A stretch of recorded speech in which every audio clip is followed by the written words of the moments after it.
Ano na naman to, Senador Raffy Tulfo? Nako, itong mga Tulfonatics, todo kampi na naman dito sa ginawa na to.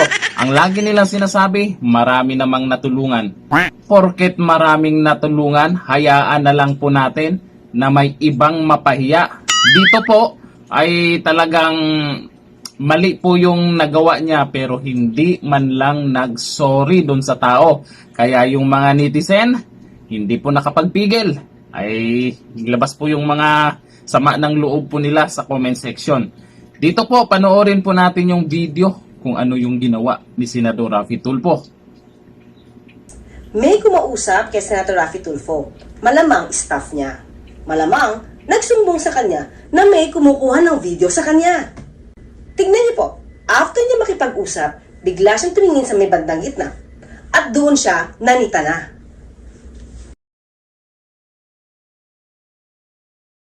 Sino ka? Kanina ka pa nagbibideo sa akin. Who are you? Walang kaabog-abog, bigla na lang niyang kinat si Senator Grace po. Tama ba yun? Ay, Sino ka? sa office ko yan. Oh, sorry.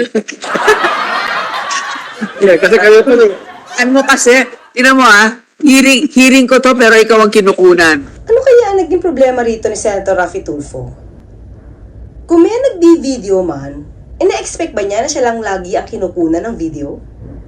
Samantalang ang daming tao roon na pwede makuha na ng video. At tandaan niya, katabi niya, si Senator Grace po. Lahat ba ng camera na nakikita niya mukhang lagi nakatutok sa kanya?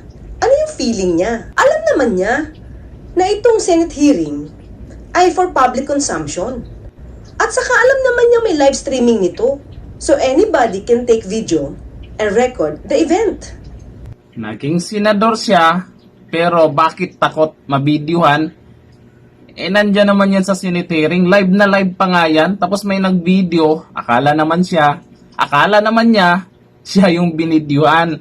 Wow, mali na naman. Eto ang komento ng mga netizen.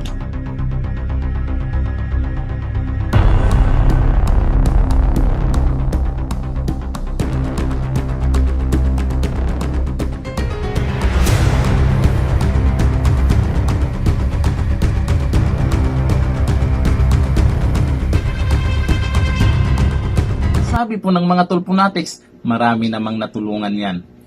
Tanong ko sa inyo, yung mga natulungan ba ni Senador Raffy Tulfo, hindi ba siya kumita doon? Tanong lamang po yan. Hanggang dito na lang. Thank you. Bye-bye.